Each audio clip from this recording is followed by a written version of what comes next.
नमस्कार शिक्षा संफोड को आपण मानक बहुत बहुत स्वागत। मुझे बनाऊँगी गाजर हलवा। एबे शीत दिन स्टार्ट होगा चाहिए। एबे मार्केट रे बहुत भल भल गाजर भी मिल जाऊँगी। आपण माने ट्राए करेंगे निश्चिंत ये शीत दिने यहीपरी स्टाइल रे गाजर हलवा बनवाई। आसतु देखा मुझे किपरि बनाऊँगी।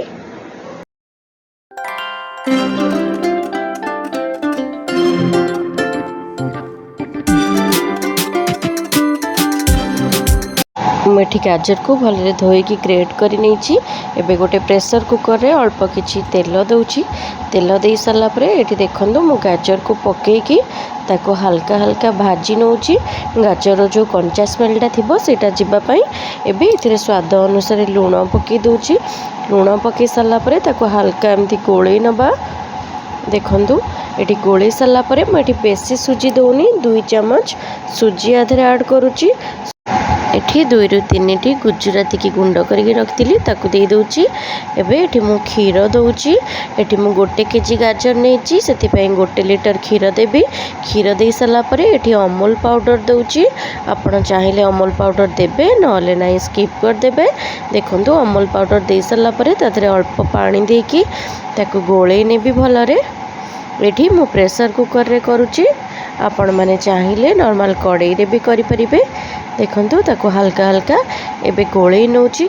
एठी आ जो बाकी क्षीर अछि मु ताको एमते अल्प अल्प करिकि दे दोची। मु क्षीर को आगुरु फुटेकी रखी देइथिली।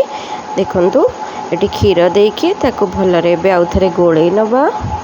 एठी आपण माने जेतेबेले भी गाजर हलवा बनेबे गैस रो फ्लेम को सब बेले लो रखिकी बनेबे नले गाजरटा बहुत जल्दी तळे लागि जाए आ खाइबा पई जमा भी भल लागिबनी।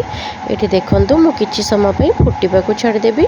एठी मोर फुटी आसलानी। मु एठी गुआ घियो 1 चम्मच दे दोची आ खिसमिस की भाजी की रखितली तारे दे दोची। आपण माने चाहिले एठी अलग ड्राई फ्रूट्स भी दे परिबे। मटी खाली खिसमिस देइची। देखंतु खिसमिस दे सारा पर मधुरे स्वाद अनुसार चीनी दे दोची।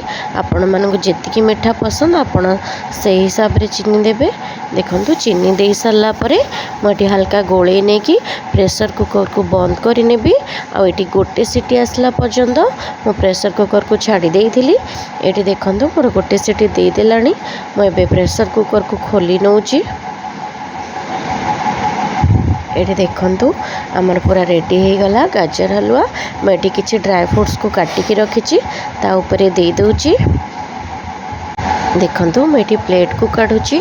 आपण मानक जदि गाजर हलवा आउ टिके सुखिला पसंद आपण एटी गैस रो फ्लेम को लो रखिकी आउ टिके गैस रे बसई परिबे।